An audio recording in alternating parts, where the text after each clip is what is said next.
You feel like you're constantly fighting battles you can't win at work, in relationships, in life, always reacting instead of preventing problems. Every conflict catches you off guard, while others navigate difficulties with impossible ease. I am Sun Tzu, the ancient strategist whose principles have guided victorious leaders for over 2,500 years.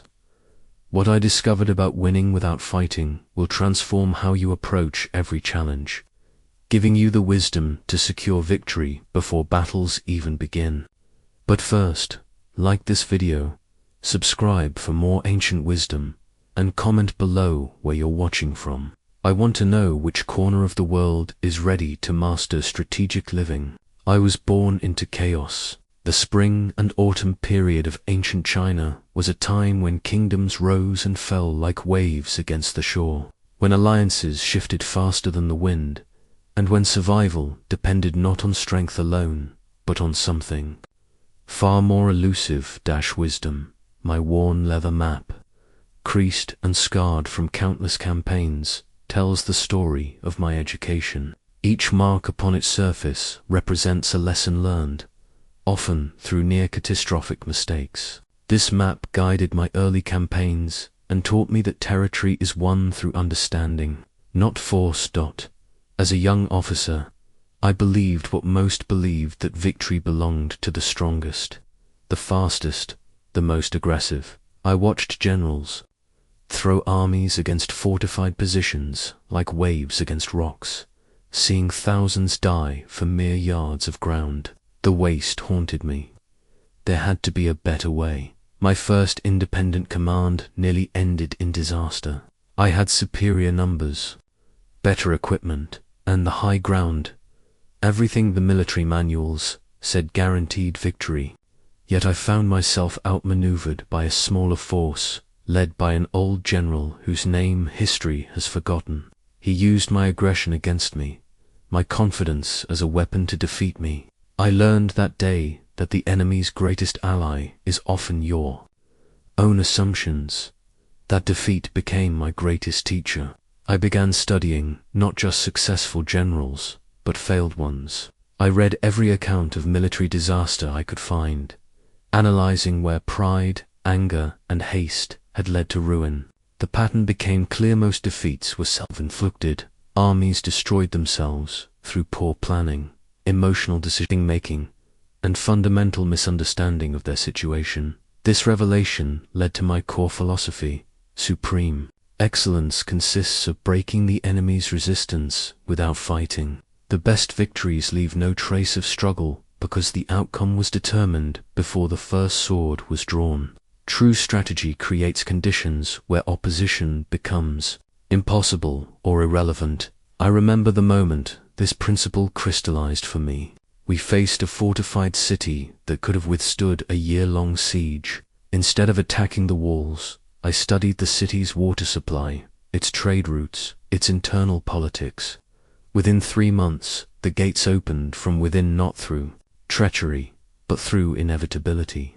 The city's leaders realized their position was hopeless, not because of our strength, but because of their own unsustainable situation. This became my method: deep observation, patient positioning, and precise timing.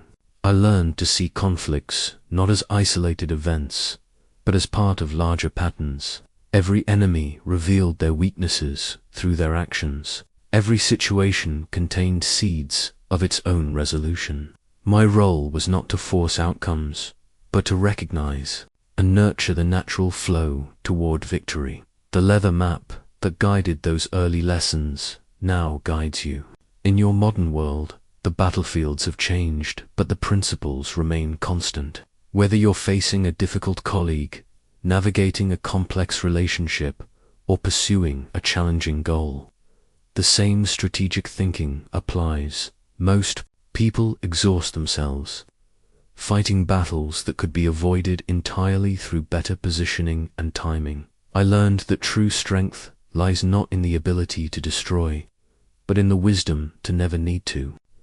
The greatest generals win wars without fighting battles. The greatest leaders inspire followership without demanding it. The greatest achievers reach their goals by making success inevitable rather than forcing it through struggle. This is what I offer you, not the brutality of warfare, but the elegance of strategy. Not the hammer that breaks, but the water that shapes. In the chapters that follow, I will share the principles that transformed me from an impetuous young officer into a strategist whose wisdom has guided leaders for over 2 millennia. These are not mere tactics, but a way of seeing that makes victory natural and defeat impossible. The polished bronze mirror beside my sleeping quarters forced me to confront a truth most generals avoided. Before you can defeat any enemy, you must honestly see yourself. This reflective surface demanded nothing less than absolute honesty about my capabilities, my weaknesses, and my blind spots. I nearly lost everything because I refused to look. Early in my career, drunk on minor victories, I approached a campaign with dangerous overconfidence. My previous successes had convinced me of my own invincibility. I dismissed intelligence reports that suggested caution, ignored advisors who questioned my aggressive timeline, and charged forward believing my reputation alone would secure victory. The enemy was weaker, my army superior, the terrain favorably, yet I found myself trapped in a valley, outflanked and outnumbered. My overconfidence had blinded me to obvious tactical errors. I survived only because my enemy made even greater mistakes, but the lesson carved itself deep into my consciousness. Self-deception is the deadliest enemy of all. That bronze mirror became my daily practice. Each morning, I would examine not just my physical appearance, but my mental state, my emotional balance, my true motivations. I developed what I call the 5 essential self-assessments that must precede any strategic action. First, know your true capabilities, not what you wish them to be, but what they actually are. I learned to measure my army's real fighting strength, not their parade ground appearance. In your modern life, this means honestly assessing your skills, your resources, your actual influence and power. Second, understand your weaknesses and limitations. The general who knows his army's breaking point can avoid reaching it. The leader who recognizes their blind spots can compensate for them. Most failures come not from lacking strength, but from overextending beyond your natural limits. Third, recognize your emotional patterns and triggers. Anger makes you predictable. Fear makes you hesitant. Pride makes you reckless. I developed practices to maintain emotional equilibrium because strategic thinking requires a clear mind. Your emotions will either serve your strategy or sabotage it. The choice is yours. Fourth, clarify your true motivations and desires. Are you fighting for victory or for ego? Are you seeking genuine improvement or just the appearance of success? The mirror forced me to distinguish between what I truly wanted and what I thought I should want. Fifth, accept your current position without delusion. You cannot move strategically from where you pretend to, only from where you actually stand. The general who believes he controls more territory than he actually does will make fatal miscalculations. This self-knowledge became my foundation. When I knew exactly what I could and couldn't do, I could position my forces for maximum effectiveness. When I understood my emotional patterns, I could prevent enemies from manipulating them. When I accepted my limitations, I could work within them to achieve seemingly impossible results. The danger of self-deception cannot be overstated. I have seen brilliant leaders destroy themselves because they believed their own propaganda. They surrounded themselves with people who told them what they wanted to hear, rather than what they needed to know. Your bronze mirror is everywhere in feedback from others, in your results, in your patterns of success and failure. The question is whether you have the courage to look honestly and see what it reveals. Self-knowledge is not comfortable, but it is the foundation upon which all victory is built. The jade messenger tablet in my tent carried more than messages set, carried the power to see through enemy eyes. This communication device proved that information is more valuable than gold. more decisive than the sharpest sword. Understanding your opponent determines the outcome before engagement begins. I learned this lesson when facing General Wei, a commander whose reputation for ferocity preceded him like thunder before lightning. Traditional intelligence suggested he was unbeatable in direct confrontation. Rather than accept this, I chose to truly know my enemy. I spent months building networks of merchants, servants, and local informants, not spies in the dramatic sense, but ordinary people who observed and reported. Through them, I learned that Wei's greatest strength was also his greatest weakness. His aggressive nature made him predictable. His need for dramatic victories made him impatient. His pride made him vulnerable to provocation. Most importantly, I discovered his deepest fear being remembered as a defensive commander rather than an aggressive conqueror. This single piece of intelligence became my key to victory. I positioned my forces to appear weak and vulnerable, practically begging for attack. Wei couldn't resist. His aggressive assault left his own flanks exposed, and what should have been his moment of triumph became his complete defeat. The art of knowing your enemy operates on 5 essential levels. First, understand their capabilities, what they can actually do, not what they claim they can do.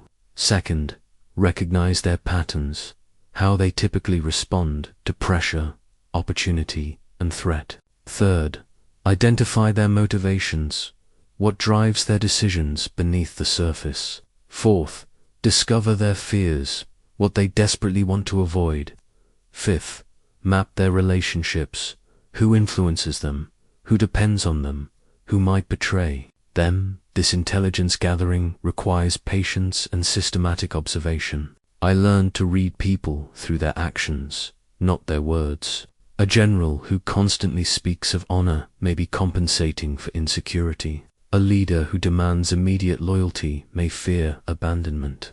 A competitor who boasts of strength may be desperately hiding weakness. In your modern world, this principle applies whether you're dealing with a difficult colleague, navigating a complex relationship, or facing business competition. The person who interrupts constantly may fear their ideas aren't valued. The boss who micromanages may doubt their team's competence. The friend who always needs to be right may struggle with deep insecurity. I developed the practice of creating detailed profiles of anyone significant in my strategic environment, not to manipulate or harm them, but to understand how to interact most effectively. When you understand someone's core motivations and fears, you can frame your proposals in ways they cannot refuse, present yourself in ways they cannot ignore, and avoid triggering their defensive responses. The greatest intelligence often comes from simply listening. Most people reveal everything you need to know if you pay attention. They tell you their priorities through what they discuss most. They show you their fears through what they avoid. They demonstrate their values through where they spend their time and energy. Remember, the goal is not to exploit this knowledge for harm, but to navigate relationships and conflicts with wisdom. When you understand why people act as they do, you can respond strategically rather than reactively. You can find solutions that serve everyone's interests rather than forcing unwanted outcomes. True strategic intelligence transforms every interaction, from a guessing game into an informed decision. The ceremonial sword hanging in my quarters never drew blood, yet it achieved more victories than any weapon that ever tasted battle. This blade represents the highest form of strategic thinking power held in reserve. Victory achieved through presence rather than violence. Outcomes determined by positioning rather than force. Supreme excellence consists of breaking the enemy's resistance without fighting. This is not pacifism or weakness. It is the ultimate expression of strategic superiority. When you can accomplish your objectives without struggle, you demonstrate mastery that transcends mere tactical skill. I once faced 3 fortified cities that blocked our advance. Traditional military thinking demanded siege warfare, months of bloodshed, enormous costs, uncertain outcomes. Instead, I chose the path of supreme excellence. Rather than attacking the walls, I studied the deeper strategic situation. The first city controlled a crucial river crossing. Instead of storming it, I diverted the river upstream, making their position economically worthless. The city surrendered, without a battle, not from military defeat, but from strategic irrelevance. The second city depended on trade for survival. I negotiated agreements with all surrounding regions to route commerce through alternative paths.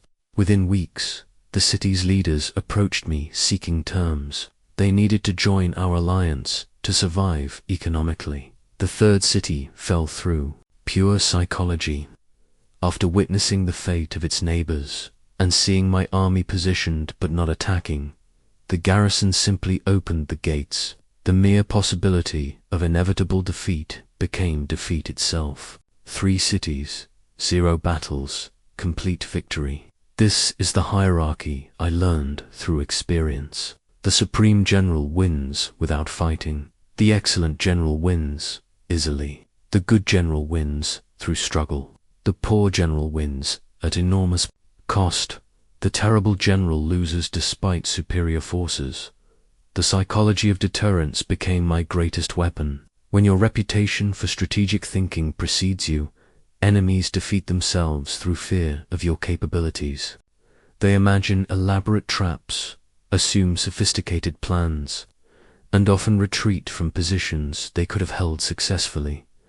But this principle extends far beyond military conflict. In your modern world, the same logic applies to every form of competition and negotiation.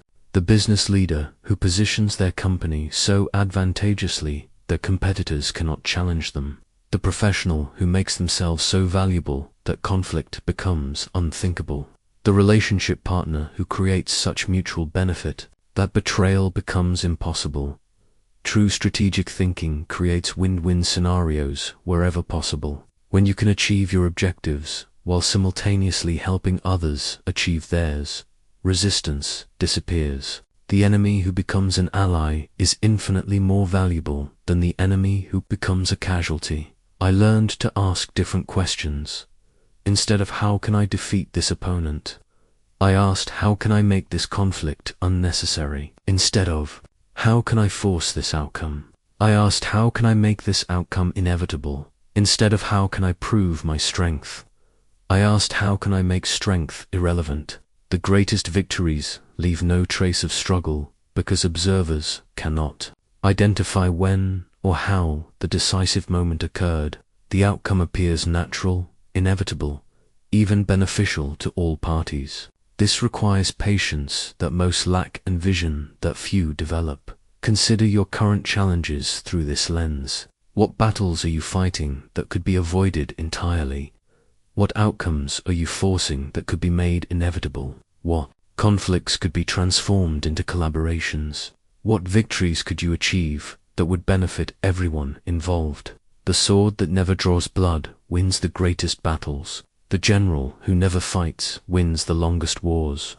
The leader who never forces wins the deepest loyalty. This is not just military strategy, this is the art of living strategically in a world that too often mistakes force for power and struggle for achievement. Supreme excellence is not just a military concept, it is a way of moving through life that makes success natural and conflict optional. The ancient tactical formation stones that marked my battlefields taught me that position determines possibility. These weathered markers showed how terrain and placement determine victory before the first move is made. Most people lose before they begin because they never consider where they stand. I learned this lesson painfully when I accepted battle on ground chosen by my enemy. Despite superior numbers and equipment, I found myself fighting uphill, literally and figuratively. The terrain negated every advantage I possessed, while amplifying every advantage my opponent held. Position had predetermined the outcome. This experience led me to study the 5 types of ground that determine strategic options. Accessible ground offers equal movement to both sides. Seek advantage through speed and preparation here. Entangling ground is easy to enter, but difficult to leave a void unless you can guarantee quick victory. Contested ground benefits neither side. Naturally, whoever arrives first and positions best controls the outcome.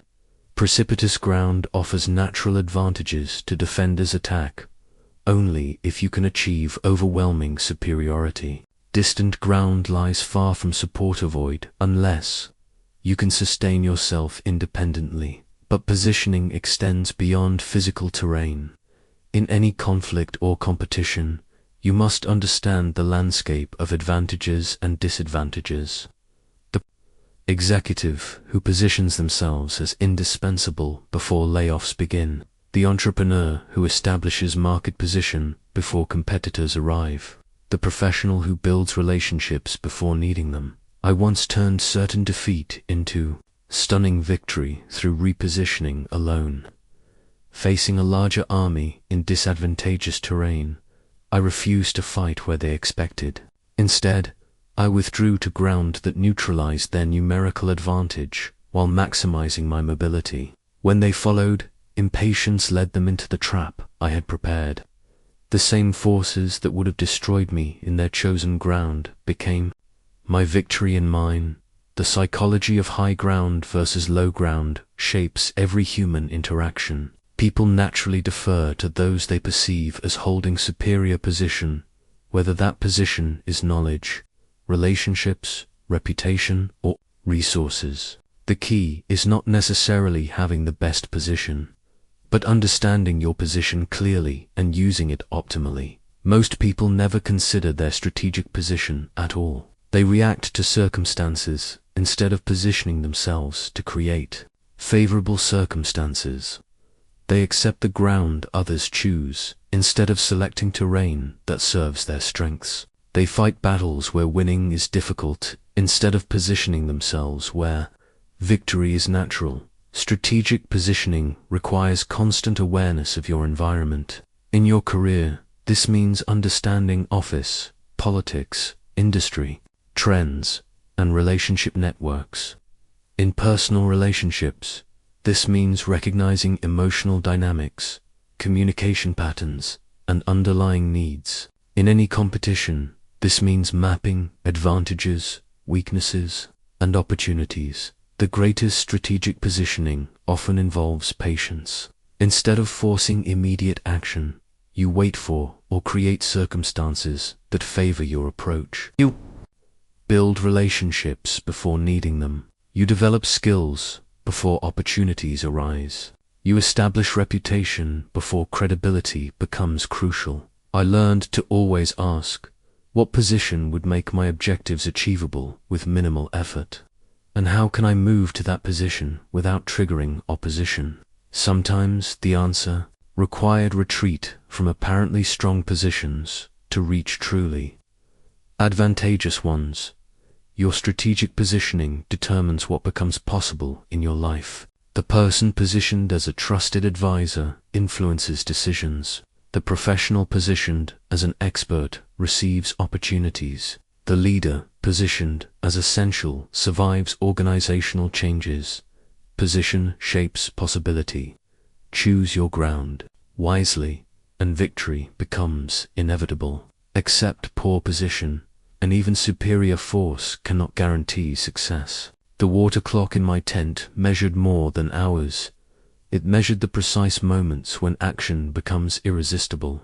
This ancient timepiece taught me that timing often matters more than tactics, that the same action can lead to triumph or disaster depending entirely on when it occurs. I learned the power of timing when facing an enemy whose forces outnumbered mine 3-1. Direct confrontation meant certain defeat, so I waited. For 3 months, I positioned my army within sight of theirs, but refused engagement. I watched, studied, and prepared while their supplies dwindled and morale deteriorated. The moment came. During their harvest season, their soldiers were farmers who needed to return home or face starvation during winter. Their general faced an impossible choice: maintain military position and lose popular support, or allow troops to return home and face military vulnerability. I struck during this moment of internal contradiction, when their strength became their weakness. Timing operates on the principle that every situation contains moments of maximum leverage, brief windows, when small actions produce enormous results. These moments are rarely obvious and often feel counterintuitive. When your opponents seem strongest, they may actually be most vulnerable. When you feel least prepared, conditions may be most favorable. Strategic patience means distinguishing between productive waiting and passive hesitation. Productive waiting involves active preparation, constant observation, and positioning for optimal action. Passive hesitation stems from fear, indecision, or lack of clear objectives. The strategic mind waits with purpose, hesitates with anxiety. I learned to read 5 indicators that signaled the moment for action. First, when your opponent's attention is divided among multiple concerns. Second, when their resources are committed elsewhere and cannot be quickly redirected.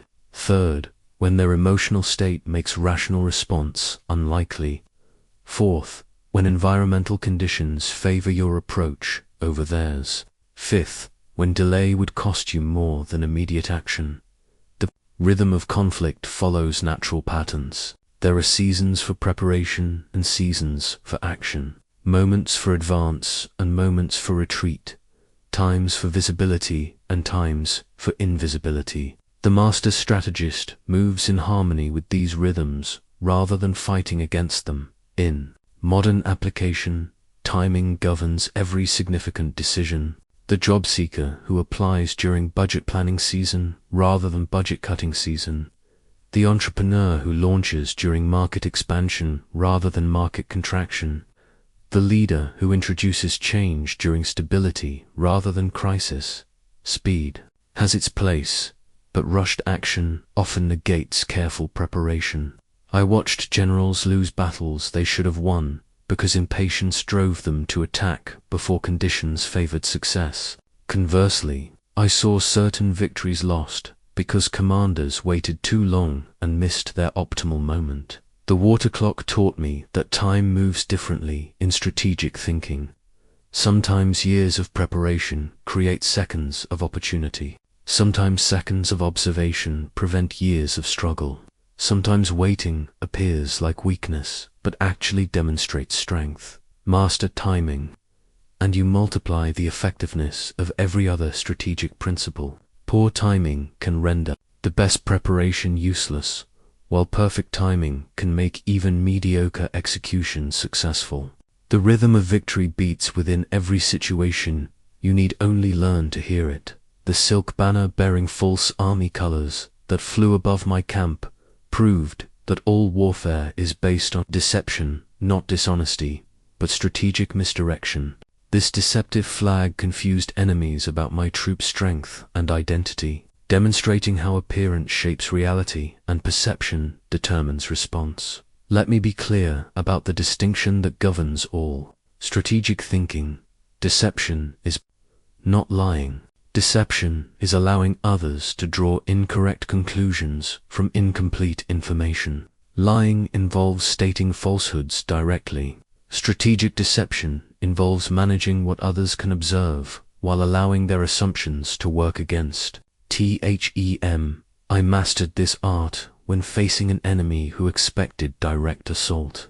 Instead of meeting their expectations, I appeared to withdraw in defeat while actually repositioning for advantage. My retreat looked like panic to their scouts, but it was calculated movement to superior ground. When they pursued what they believed was a fleeing army, they found themselves trapped in terrain that favored my forces. The psychology of expectation became my greatest ally. People see what they expect to see, especially under pressure. If they expect strength, they interpret neutral actions as threatening. If they expect weakness, they interpret strategic patience as fear. If they expect one approach, they blind themselves to alternative possibilities. I developed 5 principles of strategic misdirection. First, appear weak when you are strong, strong when you are weak. This prevents opponents from accurately assessing your capabilities. Second, seem distant when you are near, near when you are distant. This controls their timing and preparation. Third, appear disorganized when you are coordinated, coordinated when you are improvising. This affects their confidence and planning. Fourth, seem interested in what you care nothing about, indifferent to what you desperately want. This missed their defensive efforts. Fifth, appear predictable when you plan surprise, unpredictable when you intend consistency. This manages their expectations and responses. The Phantom Army became one of my most effective tools by creating the appearance of forces that didn't exist through campfires, banners, and movement patterns.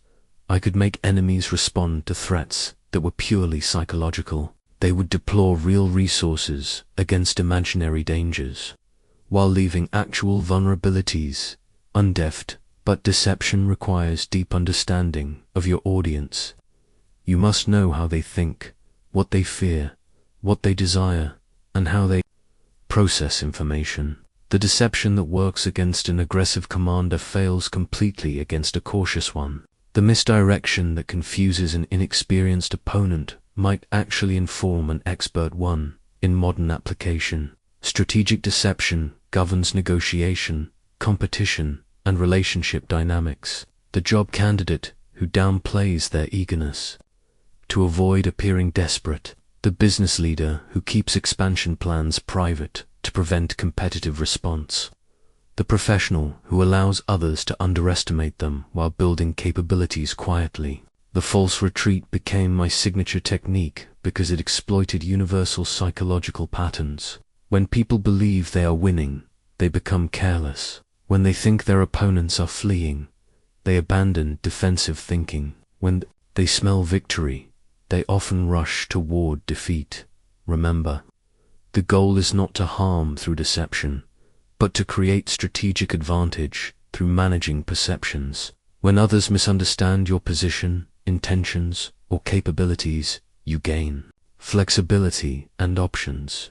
When they base their decisions on incomplete or incorrect information, you can respond to their actual moves rather than their theoretical possibilities. Strategic deception is not about creating false realities, but about allowing others to construct their own misunderstandings and then responding accordingly.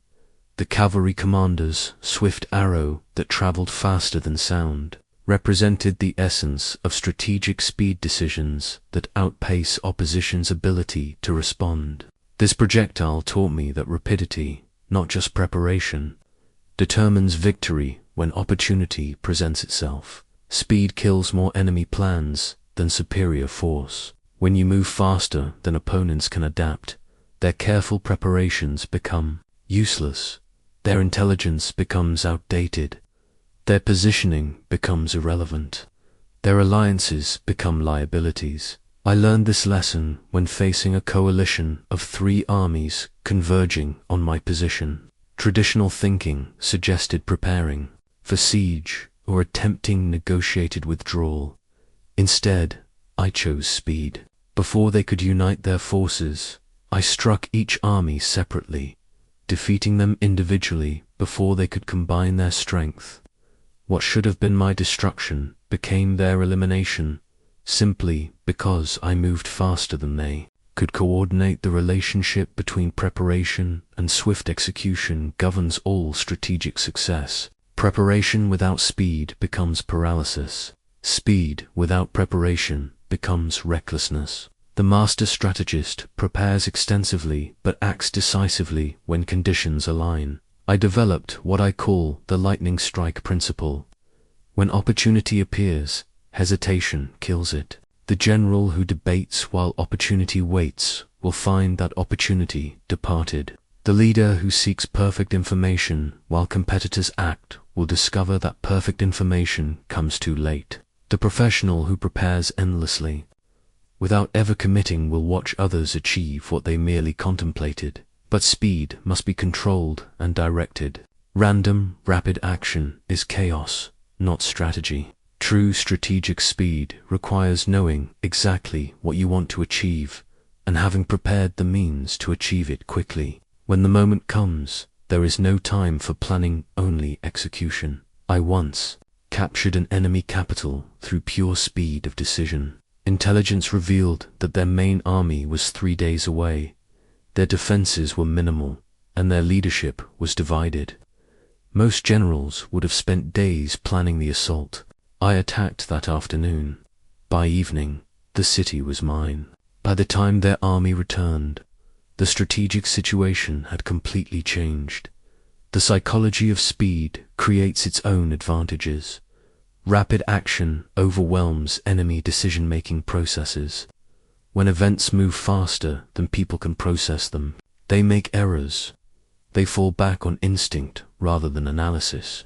They react rather than respond. They defend against yesterday's threat, while today's opportunity reshapes the battlefield. In modern application, speed often determines who captures emerging opportunities. The entrepreneur who launches during market confusion while competitors hesitate. The professional who applies for positions immediately while others craft perfect applications. The leader who makes necessary changes quickly while others debate timing. However, I learned to distinguish between strategic speed and mere haste. Strategic speed involves moving quickly toward prepared objectives with predetermined means. Haste involves moving quickly without clear direction or adequate preparation. The swift arrow hits its target because the archer aimed before releasing it.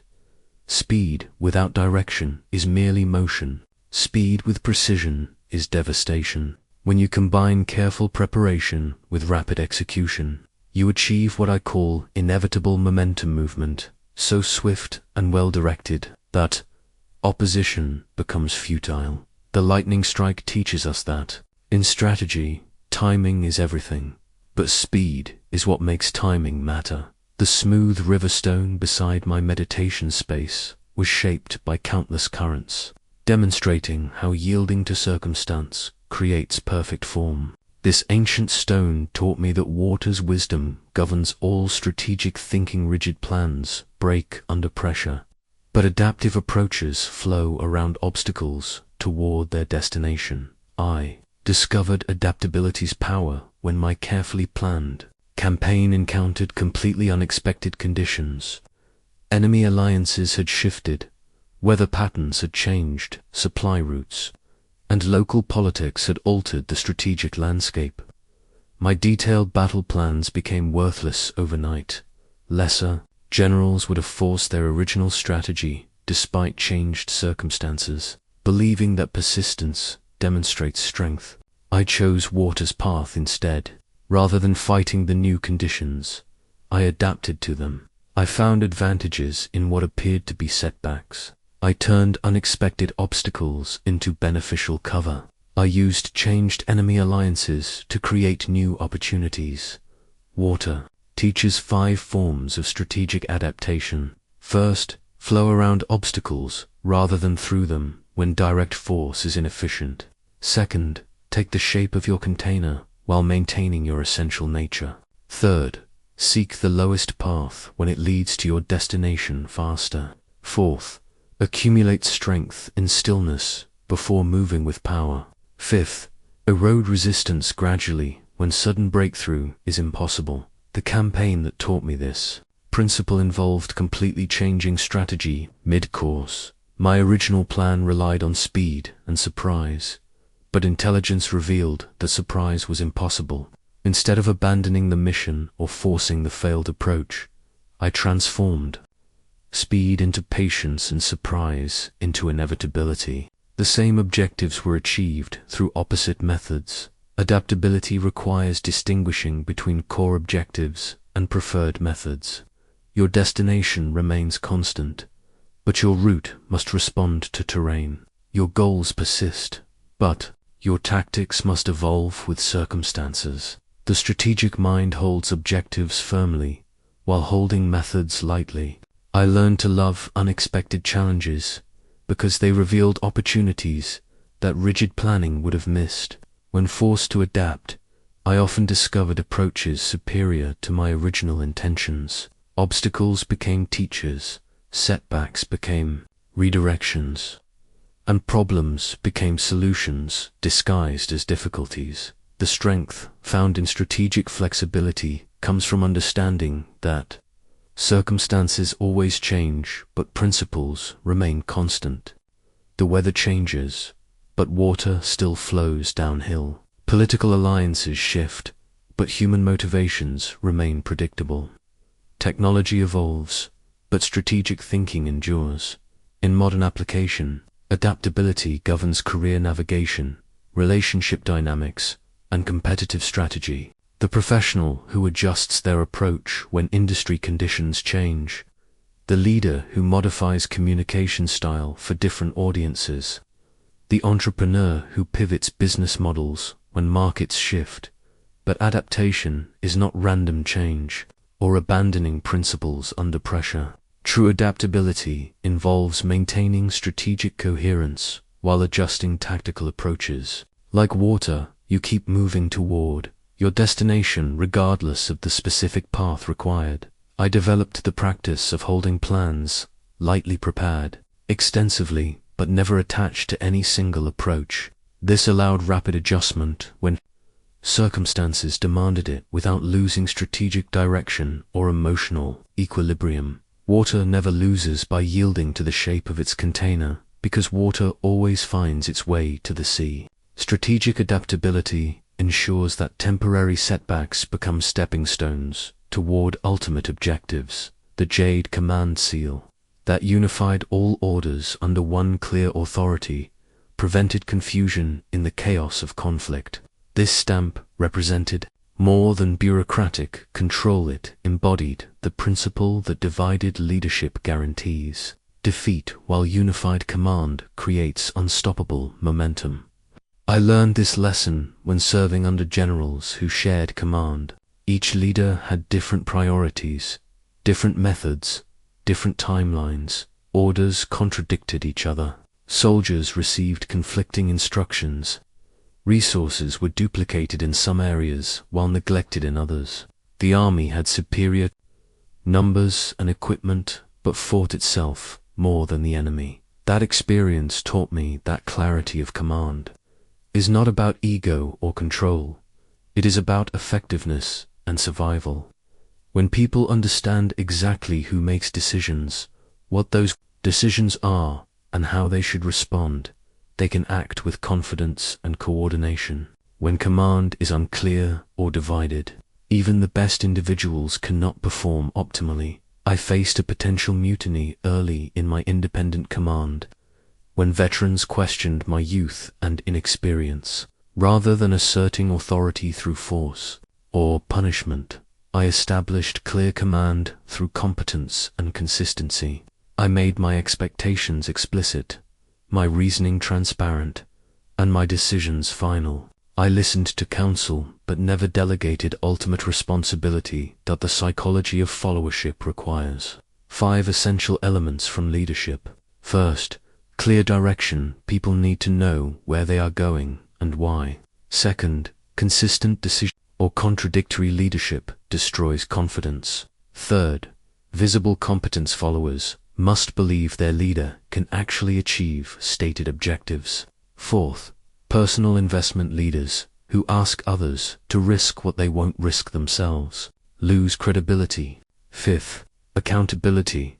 Taking responsibility for failures while sharing credit for successes. I developed practices that reinforced unified command without creating dictatorship. I consulted widely before making decisions, but never allowed consultation to become confusion about who decided. I explained my reasoning when time permitted, but never felt obligated to justify every choice. I remained open to better information, but never appeared uncertain about chosen directions. The greatest challenge to unified command comes from well-meaning people who want to help by taking initiative beyond their authority. I learned to channel this energy productively by creating clear boundaries around decision-making, while encouraging input and creativity within those boundaries.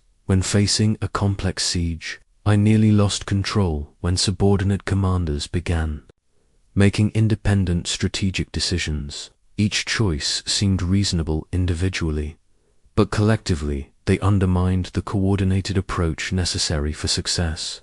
I had to reassert centralized strategic control while maintaining decentralized tactical flexibility, a delicate balance that required constant communication and clear role definition. Modern applications of unified command govern team leadership, project management, and organizational effectiveness. The business leader who establishes clear decision-making authority while encouraging input. The project manager who coordinates multiple specialists without micromanaging their expertise. The family head who provides direction while respecting individual autonomy. The key insight is that unity of command is not about controlling every detail, but about ensuring that when coordination is necessary, there is no confusion about who coordinates. In complex situations involving multiple people with different skills and perspectives, someone must synthesize information and make final decisions. I learned to distinguish between strategic decisions that required unified command and tactical decisions that could be delegated safely. Strategic decisions about overall direction, resource allocation, and timing stayed with central command.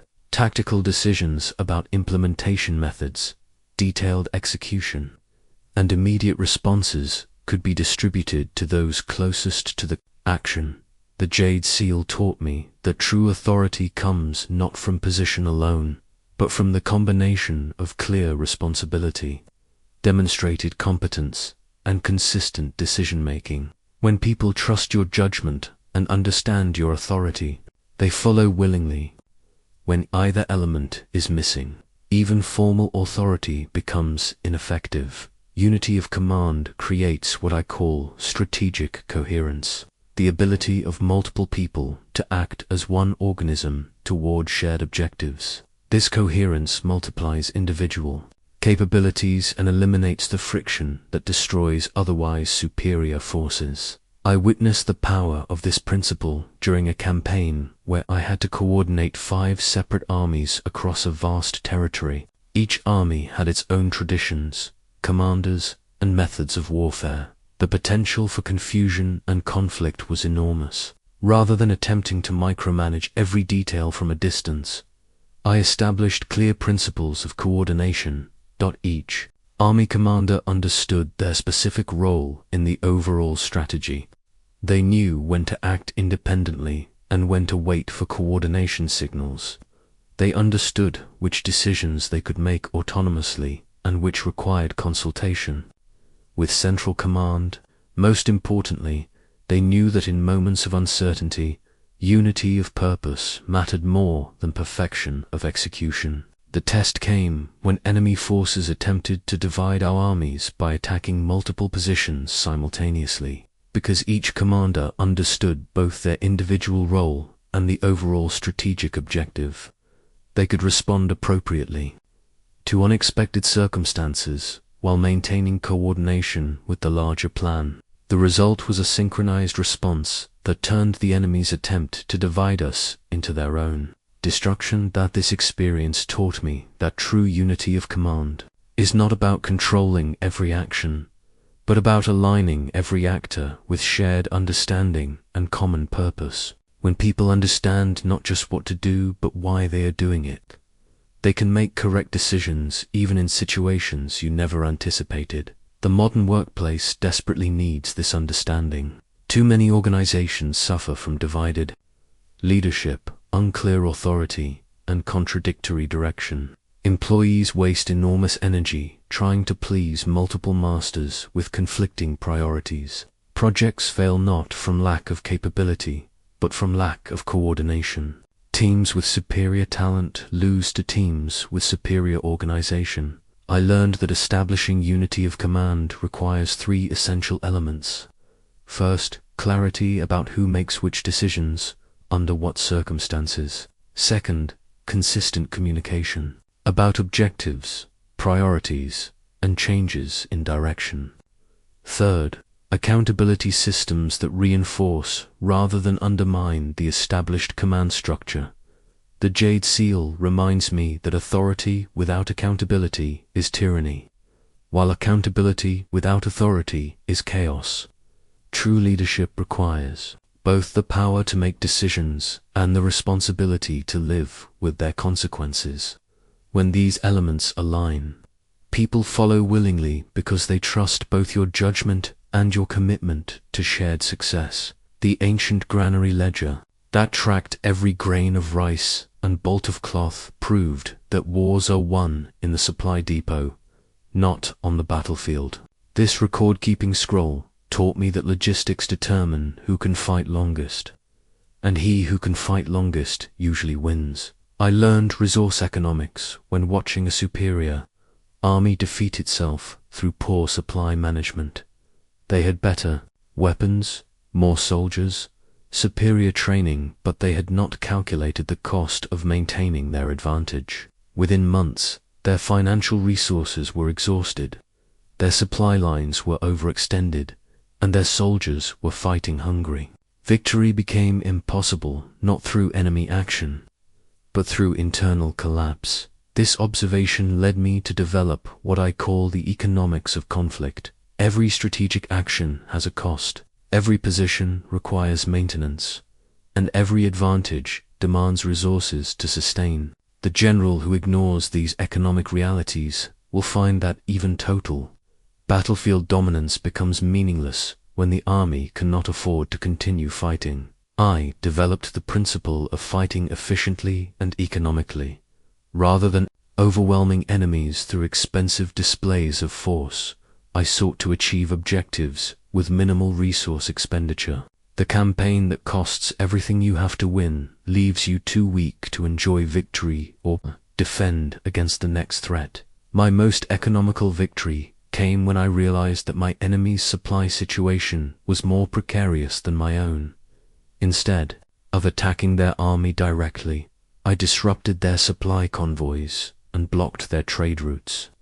Within weeks, they were offering surrender terms, not because I had defeated them militarily, but because I had made their position economically unsustainable. The concept of living off enemy resources became central to my strategy. Why exhaust your own supplies when enemy territory contains everything you need? Why transport materials across great distances when local sources are available? This approach not only conserves your resources, but simultaneously depletes enemy resources. In modern application, resource management governs career advancement, business competition, and personal development. The professional who achieves more with less effort advances faster than those who work harder but less efficiently. The entrepreneur who maximizes return on investment outlasts competitors with greater initial resources. The individual who manages time and energy strategically accomplishes more than those who simply work longer hours. I learned to calculate the hidden costs of every strategic choice. The position that appears advantageous but requires enormous energy to maintain. The relationship that demands constant investment without providing comparable returns.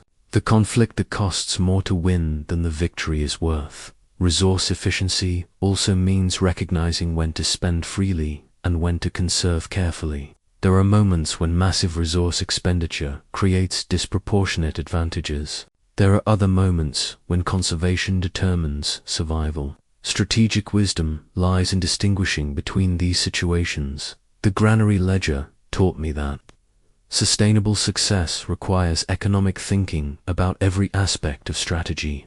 You must understand not just what you can afford to do, but what you can afford to continue doing. The strategy that bankrupts you is no strategy at all. It is merely expensive failure disguised as temporary success. True strategic mastery means achieving maximum results with optimal resource expenditure, creating sustainable advantages rather than costly victories. I learned this lesson most clearly during what historians call the campaign of endless rain. Caught in a prolonged conflict during the worst weather in decades, Both armies faced severe supply challenges. My enemy had superior initial resources, larger granaries, more supply wagons, better equipped soldiers. Yet they approached the campaign as if resources were unlimited. They maintained full rations when half rations would have sufficed. They heated their camps lavishly when strategic warmth would have sustained morale. They fought battles for marginal territorial gains that consumed enormous supplies for minimal advantage. Within 2 months, their apparent strength had become actual weakness. Meanwhile, I implemented what I called the economy of war. Every resource expenditure had to justify itself through strategic necessity. Food was distributed based on activity levels. Scouts and fighters received full rations, while support personnel received adequate nutrition without waste. Equipment was maintained and repaired rather than discarded at first sign of wear. Most importantly, we fought only battles that advanced our strategic position significantly. The turning point came when my enemy's soldiers began deserting, not from fear, but from hunger. Their commanders could no longer pay their troops or feed their horses. They had spent everything achieving tactical victories that meant nothing. Strategically, when they finally offered surrender terms, they were no longer negotiating from strength, but begging for mercy. This campaign taught me that resource management is not about being cheap or avoiding necessary expenditures. Is about ensuring that every investment generates appropriate returns. The general who spends carelessly cannot sustain long campaigns. The leader who wastes resources cannot survive competitive pressures.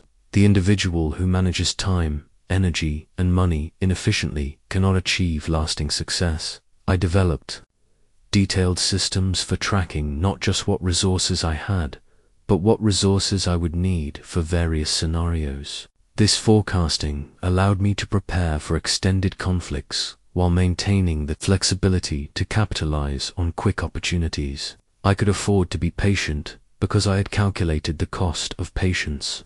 I could afford to be aggressive because I had ensured the resources to sustain aggression. The principle extends to every form of modern competition. The startup that burns through funding without establishing sustainable revenue models. The executive who exhausts their political capital on minor issues instead of saving it for crucial battles. The professional who works themselves to exhaustion on tasks that don't advance their core objectives. Resource efficiency also taught me the importance of force multiplication, finding ways to achieve greater results with the same inputs. 1 spy could be worth 1,000 soldiers if positioned correctly. One piece of strategic intelligence could save months of expensive maneuvering.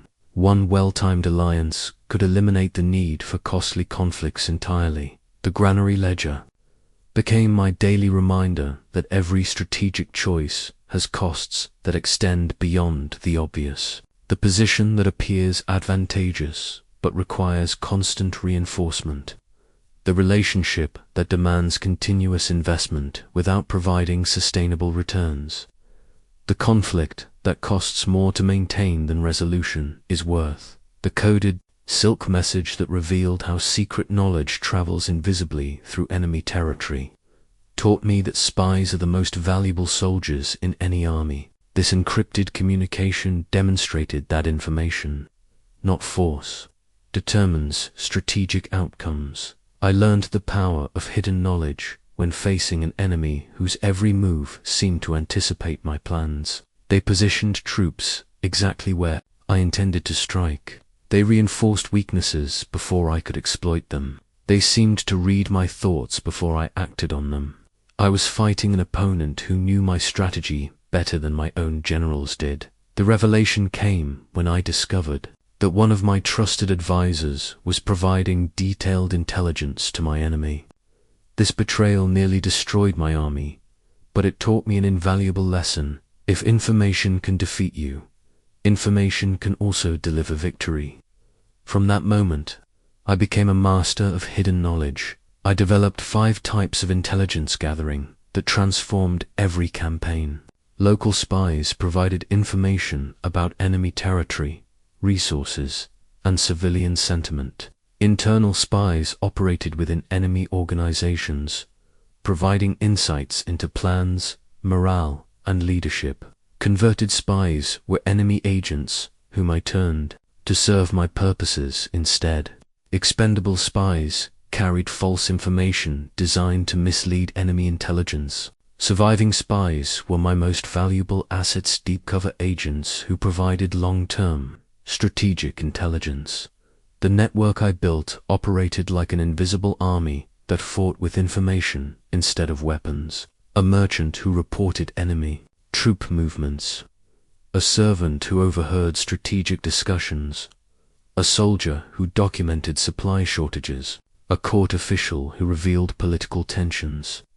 Each source provided pieces of a puzzle that, when assembled, revealed complete pictures of enemy capabilities and intentions. My greatest intelligence victory occurred when I learned that an enemy coalition was planning to attack during their harvest festival, when they believed my forces would be celebrating and unprepared. Instead of revealing this knowledge directly, I used it to prepare a devastating surprise. When they attacked what they thought was a defenseless camp, they found a perfectly prepared defense that turned their coordinated assault into chaotic retreat. But intelligence gathering requires more than spies and secret communications. It demands systematic observation, careful analysis, and pattern recognition. I learned to read intelligence from public sources. How enemy leaders spoke in public revealed their private concerns. How they deployed troops revealed their strategic priorities.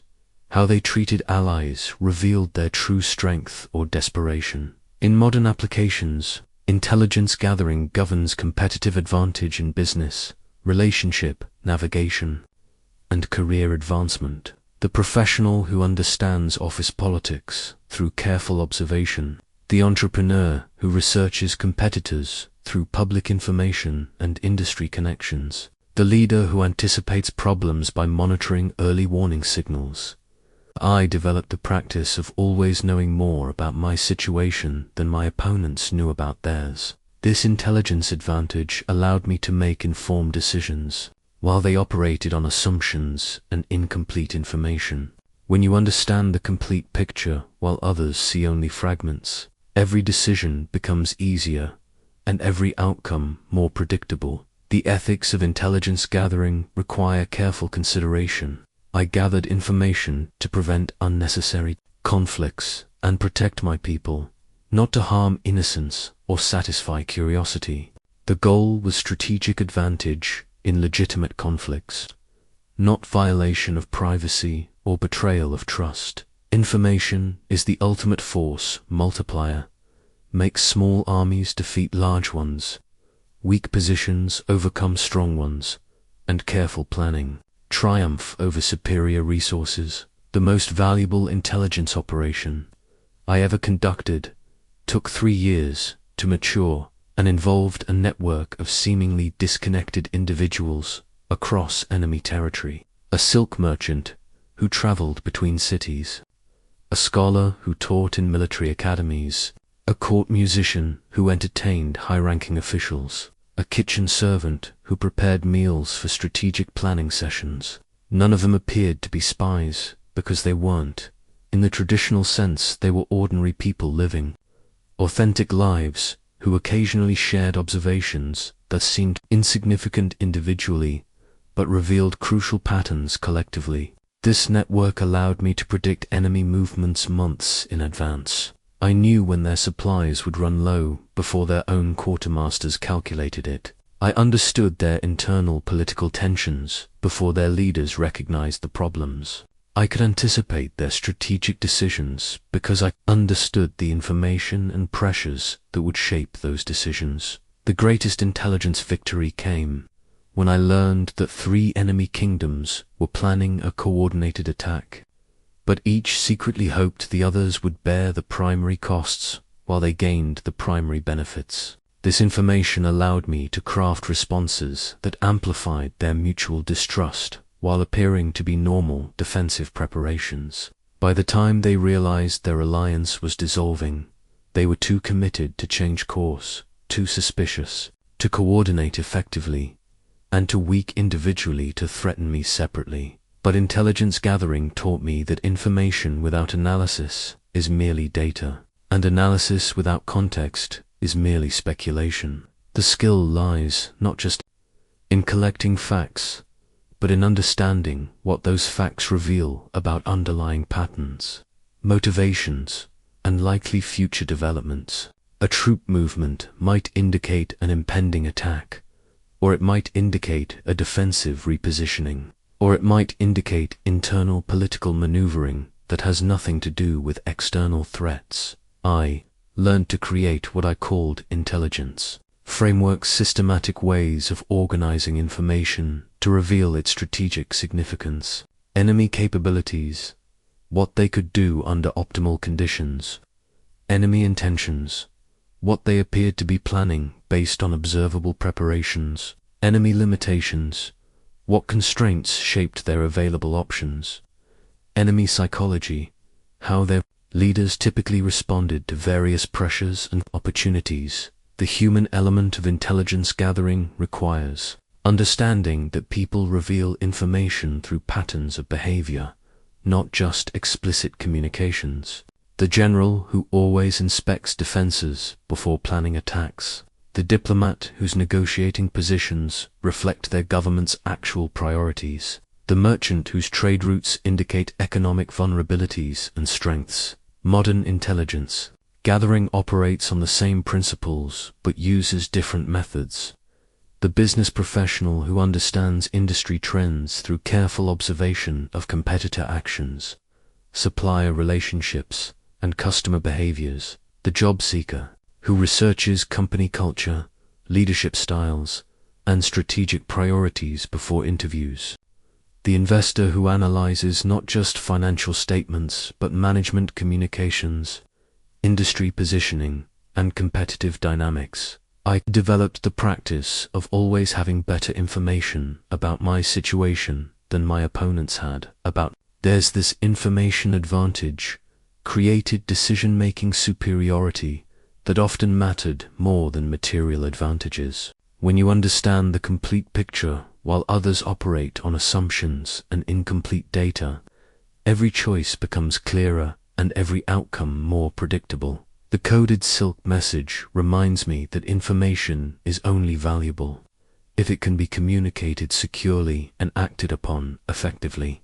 The best intelligence in the world becomes worthless if it cannot reach decision makers in time to influence their choices, or if it reaches them in forms they cannot understand or trust. The detailed topographical war chart that mapped every hill, river, and forest showed how landscape shapes, strategy, and victory flows like water, finding its path. This terrain map taught me that environment shapes every strategic decision more than personal preference or theoretical planning. I learned to read terrain when a smaller enemy force destroyed my advance guard in what should have been an easy victory. They had chosen ground that channeled my superior numbers into narrow passages where quantity became irrelevant. The terrain itself had become their ally, while my ignorance of the landscape made it my enemy. This defeat taught me the 6 types of terrain that determine strategic options. Accessible terrain allows equal movement to all parties. Depends on speed and preparation. Entangling terrain is easy to enter, but difficult to leave a void unless you can guarantee quick, decisive action. Temporizing terrain offers no particular advantage to either side. The first 2 position effectively controls outcomes. Narrow terrain creates bottlenecks that neutralize numerical advantages. The defender holds inherent superiority. Precipitous terrain favors defensive positions. Attack only with overwhelming force or superior positioning. Distant terrain lies far from your power base. Maintain only if you can supply and defend it independently. But terrain extends beyond physical geography. Every strategic situation contains environmental factors that influence outcomes. The business meeting, where seating arrangements affect authority perception. The negotiation, where location advantages one party over another. The social gathering, where environmental factors shape interaction patterns. I learned to use landscape to multiply my force effectiveness. By choosing ground that maximized my advantages, while minimizing enemy strengths, I could make small armies appear large, and weak positions seem strong. The key was understanding how environmental factors would affect both my capabilities and my opponent's responses. My most brilliant use of terrain occurred when defending against a force 3 times my size. Rather than meeting them in open battle, where their numbers would dominate, I chose ground that forced them to attack uphill through a narrow valley. Their numerical advantage became a liability, as they could only engage a fraction of their force at any time, while my entire army could focus on their advance elements. Reading environmental conditions requires constant awareness of factors others ignore, weather patterns that affect movement and morale, seasonal changes that alter resource availability, political climates that influence alliance reliability, economic conditions that determine resource access, social dynamics that shape cooperation or resistance. In modern applications, terrain reading applies to office politics, market conditions, and relationship dynamics. The executive who understands corporate culture before proposing changes, the entrepreneur who recognizes market conditions before launching products, the professional who reads social dynamics before engaging in workplace conflicts. I developed the practice of always studying my environment before committing to any significant action. This meant understanding not just the obvious factors, but the subtle influences that shape how people think, feel, and respond in specific circumstances. Most people ignore environmental factors entirely, assuming that good intentions and adequate preparation guarantee success. They fail because they never considered how their environment would amplify or diminish their efforts. The wise strategist makes the environment an ally rather than fighting against environmental resistance. I learned this principle through a campaign that should have been impossible to win. My enemy controlled a mountain fortress that had never been successfully besieged. The approaches were narrow, the walls were high, the defenders were experienced, and they had adequate supplies for a year-long siege. Every conventional military analysis suggested that attack was futile, and even a successful siege would cost more than victory was worth. Instead of accepting these constraints, I studied the environment more deeply. The fortress was indeed impregnable, but it existed within a larger ecosystem of relationships and dependencies. The mountain provided excellent defense, but it also created isolation. The high walls kept enemies out, but they also kept defenders in. The narrow approaches that prevented massive attacks also prevented easy resupply and communication. Most importantly, I discovered that the fortress's greatest strength, its elevated, positioned, depended entirely on a water source that originated outside the defensive perimeter. The spring that supplied their wells emerged from ground that could be accessed and diverted without coming within range of their weapons. Rather than attacking the fortress, I redirected their water supply. Within weeks, the impregnable position became untenable. The defenders had to choose between dying of thirst behind impenetrable walls or abandoning their defensive advantage to secure water access. They chose surrender. This experience taught me that environmental mastery requires seeing beyond obvious features to understand systemic relationships. Every position exists within networks of dependency and support. Every advantage requires maintenance and resources. Every strength creates corresponding vulnerabilities that may not be immediately apparent. The 6 types of terrain that I identified operate not just in physical geography, but in every competitive environment. In business markets, accessible terrain where competition is open and fair. Entangling terrain where market entry is easy but exit is difficult. Temporizing terrain where no one has clear advantages. Narrow terrain where distribution channels or resource access creates bottlenecks. precipitous terrain where established players have overwhelming advantages, and distant terrain where operations require extensive support systems. I learned to map these environmental factors before committing to any strategic action. In military campaigns, this meant understanding not just the battlefield, but the political landscape, the economic conditions, the cultural dynamics, and the seasonal patterns that would affect both my forces and enemy forces. In modern applications, this means understanding not just immediate competitive factors, but regulatory environments, technological trends, social dynamics, and economic cycles that will shape outcomes. Environmental awareness also taught me the importance of timing strategic actions to align with favorable conditions rather than fighting against environmental resistance. The business launched during economic expansion rather than contraction. The career change attempted during industry growth rather than decline. The relationship conversation initiated during stability rather than crisis. The topographical war chart became my tool for mapping not just physical terrain, but the complete environmental context of every strategic challenge. This comprehensive environmental analysis often revealed opportunities that others missed because they focused only on obvious factors while ignoring systemic influences. Most strategic failures result from environmental blindness, the assumption that good intentions and adequate preparation will overcome unfavorable conditions. The entrepreneur who ignores market conditions, the professional who misreads office politics, the leader who attempts changes without considering organizational culture, the ancient fire arrow that taught when controlled destruction serves strategic purpose better than preservation, represented the harsh reality that sometimes, despite all wisdom and careful planning, force becomes necessary.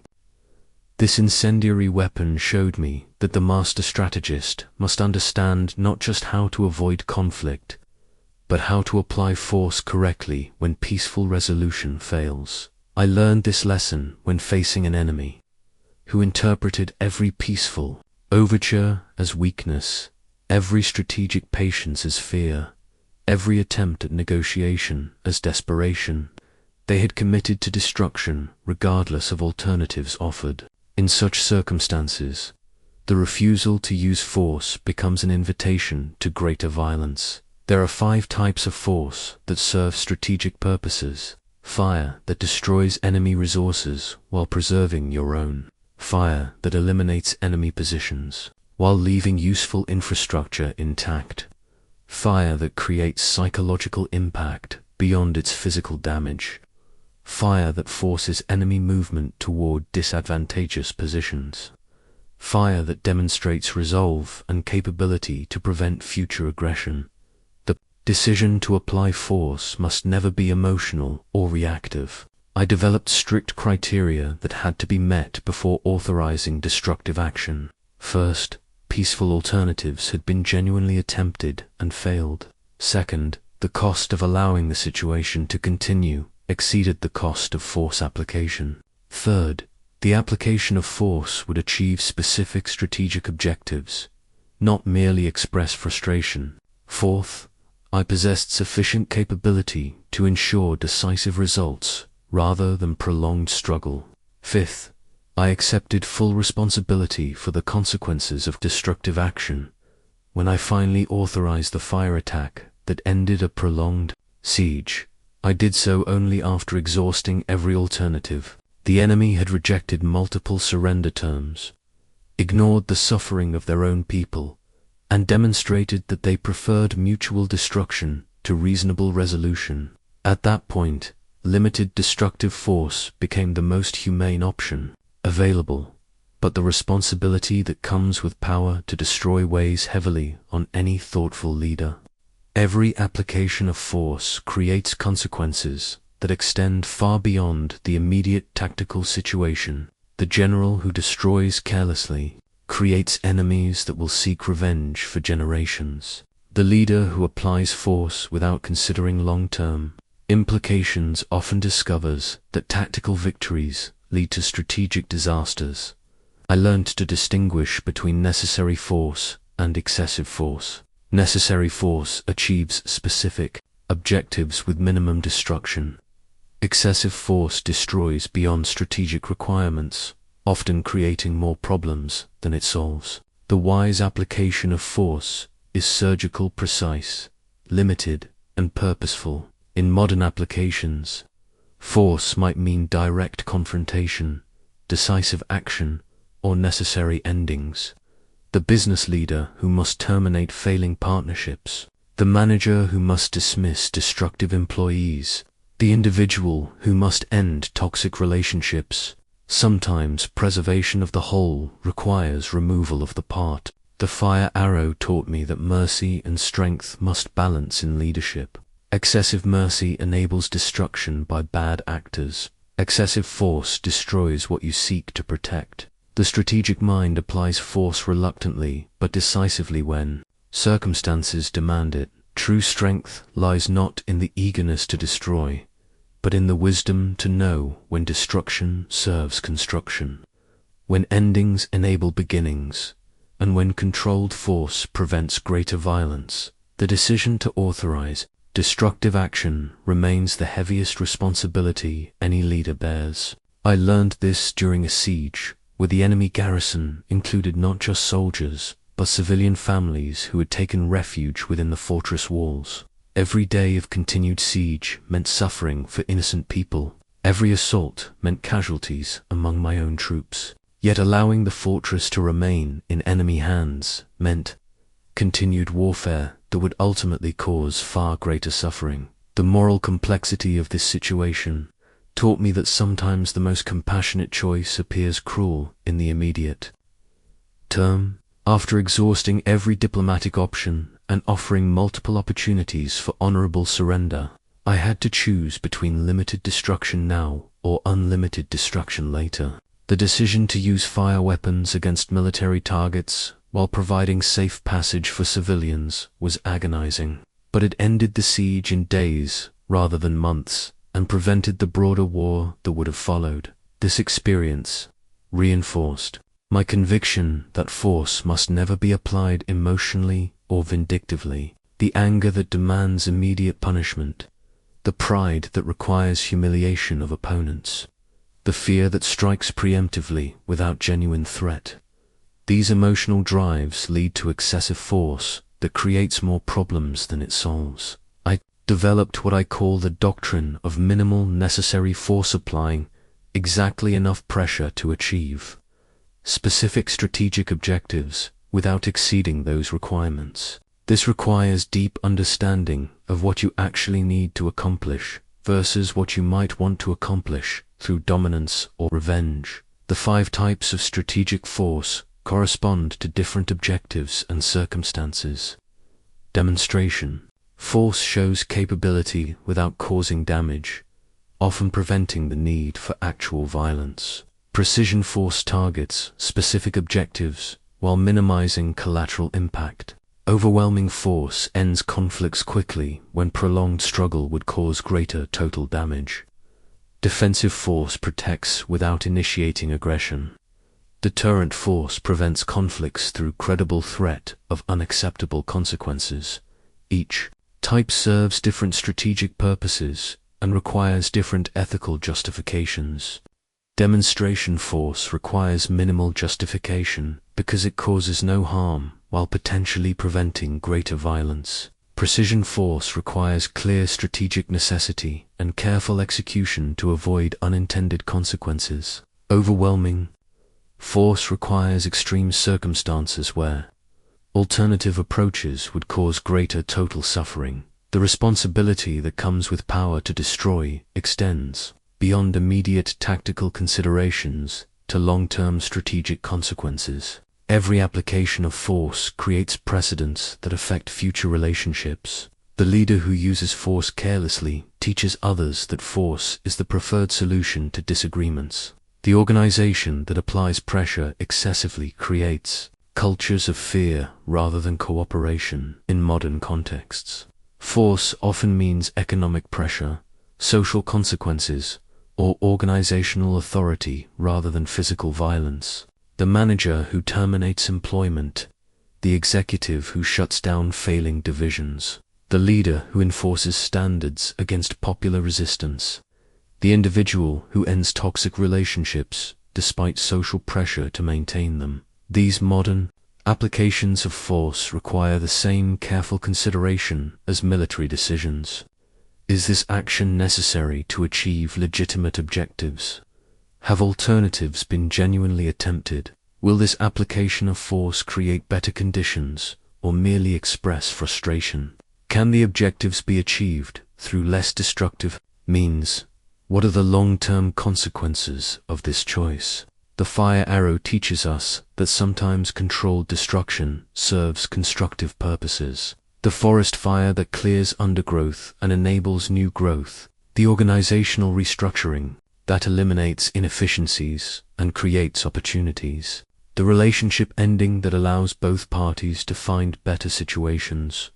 But the wisdom lies in understanding when destruction truly serves construction versus when it merely serves anger, fear, or pride disguised as necessity. The warrior's mental training scroll that prepared minds for conflict showed me that victory begins in consciousness before action. This meditation guide revealed that battles are won in the mind before they're fought physically, and that the 5 mental states, fear, anger, desire, doubt, and clarity, determine outcomes more than weapons or numbers. I discovered mental warfare's power when facing an opponent whose army matched mine in every measurable way. Equal numbers, similar training, comparable equipment, equivalent positioning. Yet I achieved total victory with minimal losses because I understood that the real battle occurred in the space between thoughts and actions. My enemy's general was proud, quick to anger, and desperate for glory. I studied these mental patterns as carefully as I studied his troop formations. During our pre-battle negotiations, I made subtle comments that provoked his pride and triggered his anger. By the time fighting began, he was making emotional decisions rather than strategic ones. His anger became my greatest ally. The 5 mental states that determine strategic outcomes must be understood and mastered. Fear clouds judgment and paralyzes action, both yours and your opponent's. I learned to manage my own fear through preparation and acceptance, while using my opponent's fears against them. Anger makes people predictable and reckless, something to control in yourself while exploiting in others. Desire creates vulnerabilities through attachment to specific outcomes. The strategic mind remains flexible about methods, while firm about objectives. Doubt undermines commitment and coordination. It must be eliminated from your ranks while sown in enemy ranks. Clarity sees situations as they actually are, rather than as we wish them to. This is the foundation of all strategic thinking. I developed personal practices for maintaining strategic clarity under pressure. Morning meditation to establish mental equilibrium before facing daily challenges. Evening reflection to learn from successes and failures without emotional attachment. Breathing techniques to maintain composure during crisis moments. Visualization exercises to prepare for various scenarios and responses. Mental rehearsal of key decisions to prevent emotional reaction during critical moments. The psychological preparation for conflict requires understanding that your mind is both your greatest weapon and your most vulnerable target. The general who cannot control his own emotional responses cannot control anything else effectively. The leader who becomes reactive under pressure will make decisions that serve emotions rather than objectives. I learned to read the mental state of opponents through their behavior patterns. The commander who boasts constantly fears being underestimated. The leader who changes plans frequently doubts their original judgment. The negotiator who rushes toward conclusions fears prolonged examination. The opponent who refuses all compromise may be hiding desperate weakness. Modern psychological warfare applies to every competitive situation. The job interview, where confidence affects perception more than qualifications, the business negotiation, where emotional control determines outcomes, the relationship conflict where mental clarity enables resolution while emotional reaction perpetuates problems. The inner game of any external conflict determines whether your strategies succeed or fail. You can have perfect tactical knowledge, superior resources, and favorable positioning, but if your mental state is compromised, none of these advantages matter. Conversely, mental clarity and emotional equilibrium can overcome significant material disadvantages. I established the principle that mental preparation must precede and accompany all strategic action. Before engaging any opponent, I ensured that my own psychological state served my objectives rather than undermining them. This internal mastery became the foundation upon which all external strategies were built. Victory belongs to those who win the mental battle first. The psychological dimension of strategy became clear to me during a campaign where I faced an opponent whose reputation for invincibility was so established that my own soldiers began doubting victory before the first engagement. Fear had already won half the battle for my enemy before any physical confrontation occurred. I realized that unless I could transform my army's mental state, superior numbers and better positioning would prove irrelevant. I began studying not just my enemy's tactical capabilities, but their psychological patterns and my own army's mental conditioning. Fear, I discovered, operates like a contagion. It spreads through observation and assumption rather than direct experience. One soldier's visible anxiety influences his companions, who then influence others, until entire units become paralyzed by shared dread of possibilities that may never occur. But courage operates the same way. Confidence spreads through demonstration and reinforcement. When soldiers see their commanders maintaining composure under pressure, they absorb that emotional stability. When they witness careful preparation and strategic thinking, they develop faith in leadership and mission success. I learned to manage battlefield psychology through systematic attention to mental preparation. Before every campaign, I ensured that soldiers understood not just what they were supposed to do, but why their actions mattered and how they fit into larger strategic objectives. People fight more courageously when they understand the purpose behind their sacrifice and see their role as meaningful rather than arbitrary. The meditation practices I developed for myself became models for developing mental discipline throughout my armies. Morning reflection to establish emotional equilibrium before facing daily challenges. Breathing techniques to maintain composure during crisis moments. Visualization exercises to prepare mentally for various scenarios and reduce anxiety about unknown possibilities. Mental rehearsal of key decisions to prevent panic during critical moments. But psychological warfare extends beyond managing your own mental state to understanding and influencing enemy psychology. I learned to study opposing commanders for their emotional patterns and triggers. The general who becomes reckless when provoked. The leader who becomes paralyzed when facing unexpected developments. The commander who makes predictable mistakes when under time pressure. During one crucial campaign, I discovered that my opponent was deeply concerned about his reputation among peers and desperate to achieve a dramatic victory that would secure his legacy. This psychological insight became my strategic weapon. I created opportunities for him to attempt the kind of spectacular assault that would enhance his reputation if successful, while ensuring that such attempts would lead to his destruction. I positioned my forces to appear vulnerable in ways that invited exactly the kind of aggressive action his psychology demanded. When he took the bait, his need for dramatic victory led him to ignore obvious tactical dangers. His emotional needs overrode his strategic judgment, and what should have been his moment of glory became his complete defeat. The warrior's mental training scroll taught me that internal mastery must precede external influence. You cannot effectively manage others' psychological states until you have achieved mastery over your own. The leader who becomes reactive under pressure will make decisions that serve emotions rather than objectives. The strategist who loses composure during setbacks will communicate that loss of confidence to everyone around them. K. Developed personal indicators for monitoring my own psychological state during stress. Physical tension that signals emotional reactivity. Changes in decision-making speed that indicate either impulsiveness or paralysis. Shifts in communication patterns that reveal underlying anxiety or overconfidence. These self-monitoring practices allowed me to maintain strategic clarity even during the most challenging circumstances.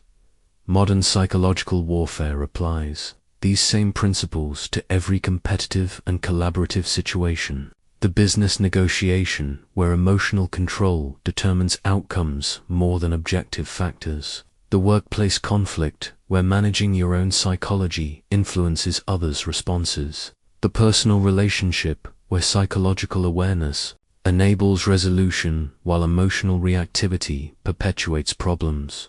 The master's teaching brush that recorded timeless wisdom represented how strategy becomes a way of seeing all life. This calligraphy tool showed me that strategic thinking is not merely a collection of military tactics, but a comprehensive approach to existence that transforms every decision and every relationship. After decades of warfare, I realized that the greatest victory was not conquering enemies, but conquering the need for conquest. The principles that guided me through battles could guide anyone through the challenges of daily existence. Strategic thinking became my lens for understanding everything from family relationships to economic decisions, from personal development to social interactions. Living strategically means applying the same thoughtful analysis to small decisions that you would apply to great ones. The parent who positions family rules to encourage good behavior rather than punish bad behavior. The professional who builds relationships before needing them. The individual who manages personal resources for long-term sustainability rather than short-term gratification. I learned to ask strategic questions about every aspect of life. What position am I taking? And does it serve my long-term objectives? What information do I need before making this decision? How will this action affect my relationships, my resources, my reputation? What are the hidden costs and unexpected benefits of this choice? How can I achieve my goals with minimum effort and maximum sustainability? The integration of strategic thinking into daily life requires constant awareness of patterns and principles. The same dynamics that governed ancient battlefields govern modern office politics. The same psychological patterns that determined victory in warfare determine success in negotiations. The same resource management principles that sustained armies sustain careers and relationships. But strategic living is not cold calculation or manipulation of others for personal advantage. True strategic thinking seeks solutions that benefit everyone involved when possible. It prevents conflicts rather than winning them. It builds rather than destroys. It creates sustainable advantages rather than temporary victories at others. Expense.I developed what I call the strategic mindset, a way of thinking that automatically considers multiple perspectives, long-term consequences, and systemic effects of any decision. This mindset became so natural that strategic analysis required no conscious effort. I saw positioning, timing, resource implications, and relationship effects as naturally as I saw colors or heard sounds. The strategic approach to relationships meant understanding that every interaction either builds or diminishes trust, either creates cooperation or resistance, either strengthens or weakens future possibilities. The strategic approach to career meant positioning for opportunities before they appeared, building capabilities before needing them, and creating value for others as the foundation of personal advancement. My personal reflection on how warfare taught me about peace revealed a paradox. Studying conflict deeply led to understanding how to prevent it. Learning to win wars taught me how to avoid fighting them. Mastering the art of destruction showed me the greater art of construction. The general who truly understands warfare becomes a guardian of peace. Why does modern life require ancient strategic wisdom? Because the fundamental challenges of human existence remain constant across centuries. People still compete for limited resources. Groups still form alliances and rivalries. Individuals still must navigate complex social dynamics. Organizations still require leadership and coordination. The tools and contexts change, but the underlying patterns persist. Building your own strategic philosophy requires adapting timeless principles to contemporary circumstances. The executive who applies strategic positioning to industry competition. The parent who uses strategic timing in child development. The citizen who employs strategic thinking in community involvement. The individual who lives strategically in personal growth and relationship building. The teaching brush reminds me that wisdom must be shared to be complete. The strategies that shaped my life can shape yours, but only if you make them your own through practice and application. Strategic thinking is not a destination, but a journey, a way of moving through life that makes every challenge manageable and every opportunity achievable. The transformation from military strategist to philosophical teacher occurred gradually, as I realized that the principles governing warfare applied to all human endeavors involving competition, cooperation, and resource allocation. A parent guiding children through developmental challenges, a teacher managing classroom dynamics, a community leader building consensus around difficult decisions, an individual navigating career transitions or relationship complexities. Each situation required the same fundamental approach: careful observation of conditions, honest assessment of capabilities and limitations, strategic positioning for optimal outcomes, intelligent timing of actions, efficient resource utilization, and psychological preparation for challenges and opportunities. The contexts differed, but the underlying strategic thinking remained constant. I began teaching these principles to civilians who had never seen battlefields but faced daily struggles that required strategic solutions. The merchant who needed to understand market dynamics and competitive positioning. The craftsman who had to manage resources and build customer relationships. The farmer who required knowledge of seasonal timing and resource conservation. Each discovered that strategic thinking enhanced their effectiveness, regardless of their specific occupation or circumstances. The integration of strategic principles into daily life created what I call the strategic lifestyle, a way of approaching every decision and relationship that maximizes positive outcomes while minimizing unnecessary struggle. This lifestyle does not mean becoming calculating or manipulative, but rather becoming thoughtful and intentional about choices that affect your life and others' lives. Strategic relationships, for example, are not about using people for personal advantage, but about creating mutual benefit that strengthens both parties over time. The professional who helps colleagues succeed while advancing their own career.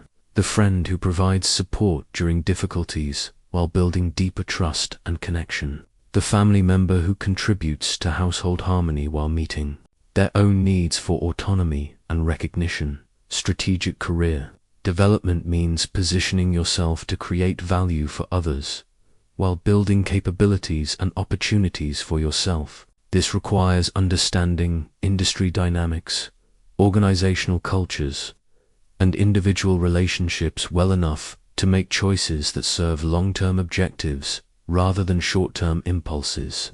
The person who builds expertise before needing it, who develops relationships before requiring them, who establishes reputation before depending on it. Strategic personal development involves applying the same systematic analysis to self-improvement that you would apply to any competitive challenge. Understanding your current capabilities honestly, identifying areas where growth would provide maximum leverage, creating learning plans that build systematically rather than randomly, and positioning yourself to benefit from the knowledge and skills you've developed. The financial applications of strategic thinking transform how you approach earning, spending, saving, and investing. Understanding economic cycles and their impact on different types of investments. Positioning your career and skills to benefit from technological and social trends rather than being displaced by them. Managing resources to sustain long-term growth rather than maximizing short-term consumption. But perhaps most importantly, strategic living means understanding that every choice creates consequences that extend beyond immediate circumstances. The words you speak shape relationships for years. The habits you develop determine your capabilities over decades. The principles you follow influence not just your own life, but the lives of everyone you touch through your example and influence. The master's teaching brush became my symbol for the responsibility that comes with wisdom. Knowledge that can prevent suffering must be shared. Understanding that can improve lives must be transmitted. Principles that can guide better decisions must be preserved and taught. The strategic insights that transformed my life from reactive survival to intentional creation can do the same for anyone willing to learn and apply them consistently. The weathered stone monument that outlasts empires represents how true strategic wisdom transcends time and circumstance. This enduring marker reminds me that principles, unlike kingdoms, can achieve immortality through their utility to successive generations. Facing eternal human challenges, as I reflect on a lifetime dedicated to strategic study, I am struck by the responsibility that comes with understanding.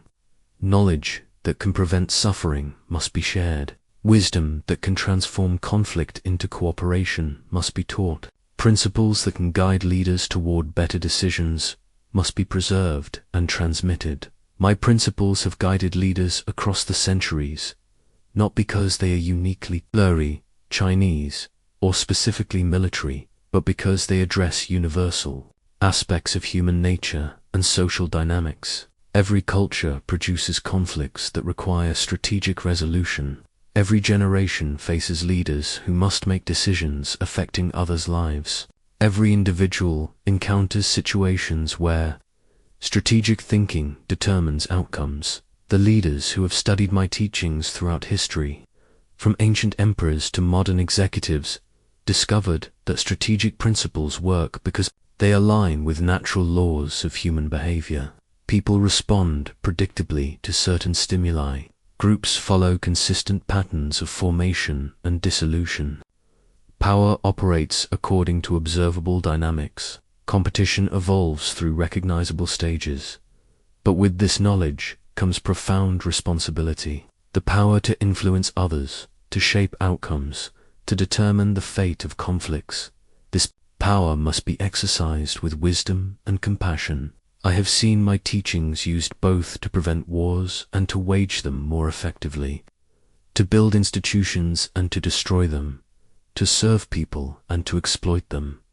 The greatest victory is creating a world with less conflict, not winning more conflicts more efficiently. The supreme strategist builds systems that make warfare unnecessary, creates abundance that eliminates competition for scarce resources, and establishes relationships that transform potential enemies into allies. My final reflections center on how strategic wisdom should serve construction rather than destruction. The business leader who uses strategic thinking to create value for customers, employees, and communities rather than simply maximizing profit extraction.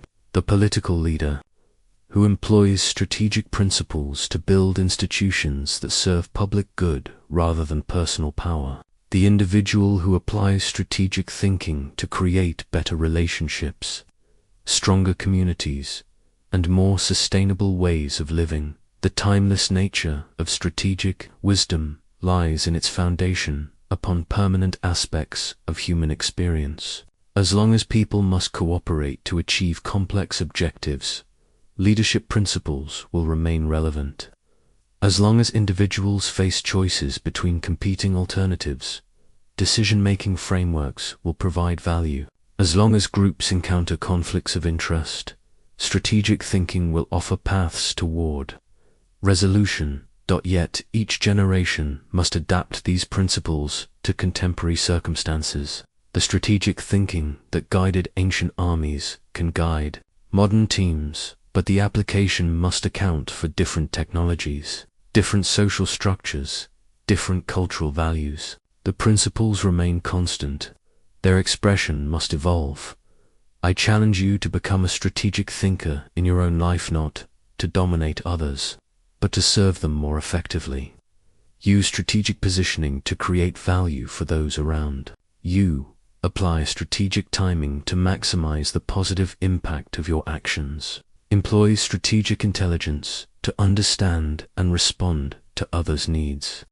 Practice strategic patience to build sustainable rather than temporary advantages. The responsibility of wisdom requires that you use these principles to make life better for yourself and others, not to gain unfair advantages or to manipulate people for selfish purposes.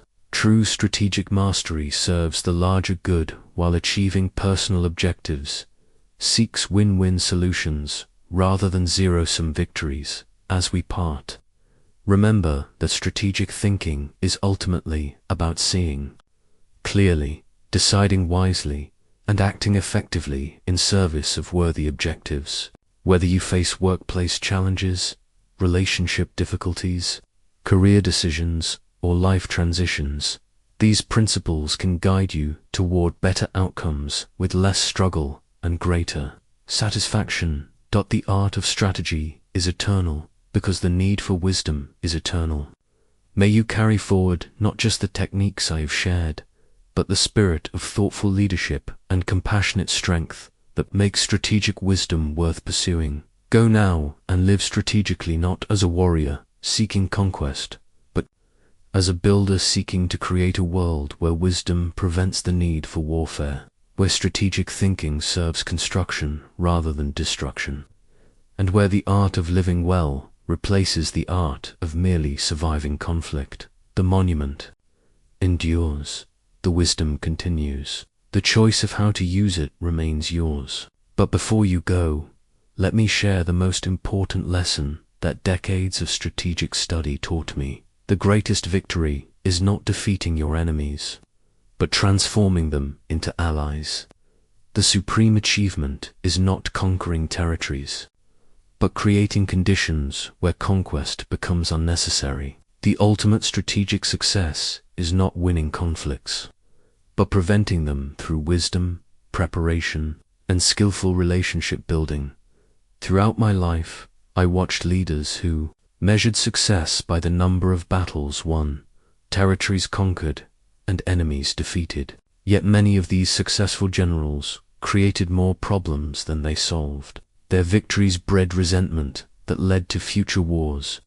Their conquests required constant defense that drained resources and attention. Their defeated enemies became permanent sources of instability and threat. In contrast, the leaders I most admired achieved their objectives through strategic wisdom that created lasting peace and prosperity. They built alliances that prevented conflicts.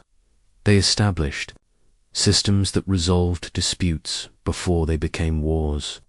They created abundance that eliminated competition for scarce resources. They developed institutions that served everyone's interests while protecting against everyone's fears. This distinction became the foundation of my mature philosophy. Strategic thinking should serve life, not death. It should build rather than destroy. It should create rather than consume. It should unite rather than divide. The principles of warfare, properly understood, are actually principles of peace, ways of achieving objectives without violence, of resolving conflicts without destruction, of creating security without oppression. The responsibility that comes with strategic knowledge extends beyond personal success to social contribution. Every person who learns to think strategically has an opportunity to make their family more harmonious, their workplace more effective, their community more prosperous, and their society more just. Strategic wisdom multiplies its impact when applied not just to competitive advantage, but to collaborative improvement. I envision a world where strategic thinking is taught not as military science, but as life science, where children learn to analyze situations systematically, where adults apply strategic principles to create better relationships and stronger communities, where leaders use strategic wisdom to serve rather than dominate, where strategic thinking becomes a tool for building civilization rather than destroying it. This vision requires that each person who understands these principles use them responsibly and share them generously. The strategic insights that improve your life can improve others' lives. The techniques that solve your problems can solve others' problems. The wisdom that guides your decisions can guide others' decisions. But sharing strategic wisdom requires modeling its positive applications rather than its destructive potential. Show others how strategic thinking creates win-win solutions rather than zero-sum victories. Demonstrate how strategic planning prevents problems rather than just winning conflicts. Teach through example how strategic relationships build mutual benefit rather than one-sided advantage. The weathered stone monument represents the permanence that comes from serving enduring human needs rather than temporary personal desires. The leaders remembered across centuries are not those who won the most battles, but those who created lasting value for the people they served. The teachers honored across generations are not those who accumulated the most knowledge, but those who shared wisdom that improved human life. As you apply these strategic principles to your own life, remember that true strategic mastery means using power to serve rather than dominate, applying force to build rather than destroy, and employing wisdom to create rather than consume. The art of strategy, properly practiced, becomes the art of civilized, living, thoughtful, effective, and beneficial to all involved. The ancient wisdom endures because human nature endures. People still compete for resources, form alliances and rivalries, face complex decisions under uncertainty, and struggle to balance individual needs with collective good. The tools and contexts change, but the fundamental challenges persist. Strategic thinking remains relevant because it addresses these permanent aspects of human experience. May you carry forward not just these techniques, but this spirit of constructive strategic thinking. May you use these principles to build rather than destroy, to unite rather than divide, to create rather than consume. May your strategic wisdom serve not just your own success, but the flourishing of everyone whose life you touch. The monument stands, the wisdom lives, the future waits. For your contribution to the ancient art of living strategically,